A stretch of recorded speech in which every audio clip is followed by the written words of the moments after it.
વાત કરીએ નવસારી જિલ્લામાં ખેડૂતોની હાલત કફોડી બની છે। છેલ્લા થોડા વર્ષોથી ફળોના રાજા કેરીની ખેતી પ્રભાવિત થઈ રહી છે। ચોમાસામાં જિલ્લાની આંબાવાડીઓમાં નવી કૂંપળો આવી હતી અને શિયાળામાં સારો મોર આવે એની ખેડૂતોને આશા હતી, પણ નવેમ્બરમાં માવઠામાં મુશળધાર વરસાદ સાથે બરફના કરા પડ્યા, બાદમાં ગાઢ ધુમ્મસ સાથે વહેલી સવારે ઝાકળ પડી તો સતત વાદળછાયા વાતાવરણના કારણે આંબા પર ઈયળોનો ઉપદ્રવ વધ્યો, જેથી આંબામાં સુકારાનો રોગ લાગી જતા હાલમાં જિલ્લાની મોટાભાગની આંબાવાડીઓમાં મંજરી આવી નથી। જ્યારે હાલમાં વહેલી સવારે અને રાત્રે ઠંડી તેમજ દિવસે દરમિયાન ગરમી રહેતા ખેડૂતો ચિંતામાં મુકાયા છે, કારણ કે આંબામાં મંજરી ફૂટવા માટે 15 ડિગ્રી સુધી ઠંડી જરૂરી થઈ જાય છે।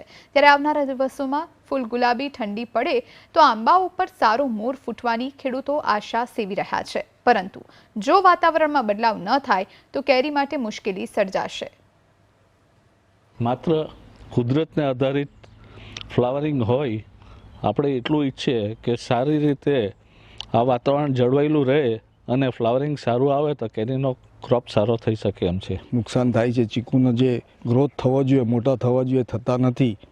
અને સેમ પરિસ્થિતિ અત્યારે આંબાની ખેતી માટે પણ છે કે જે સમય અત્યારે મંજરી આવવાનો સમય છે, પરંતુ ટેમ્પરેચર ખૂબ ઊંચું રહેતું હોવાને કારણે દિવસ ને રાતનું ટેમ્પરેચર ખૂબ જ અનિયમિત રહે છે, જેને કારણે મોર જે મંજરી આવી જોઈએ એની પણ શરૂઆત પણ થઈ નથી। જે કંઈ પણ ભલામણ કરવામાં આવી છે એ બધી દવાઓનો આપણે સમયસર છંટકાવ કરવો અને તદુપરાંત આમાં જવણ થાય એટલે કે ફૂલ માંથી ફલિનીકરણ થાય અને કેરી બેસે એના માટે પણ યુનિવર્સિટી દ્વારા સંશોધન કરી અને પ્રવાહી ખાતર જે બનાવવામાં આવ્યું છે, નોવેલ પ્રવાહી ખાતર અથવા તો આપણે 13-045 જેવા પ્રવાહી ખાતરોનો જો છંટકાવ કરવામાં આવે તો આપણને ગરણ ઓછું થાય અને ભવિષ્યમાં આપણને સારી કેરીનું બેસાણ થાય અને ઉત્પાદન વધુ મળી શકે છે।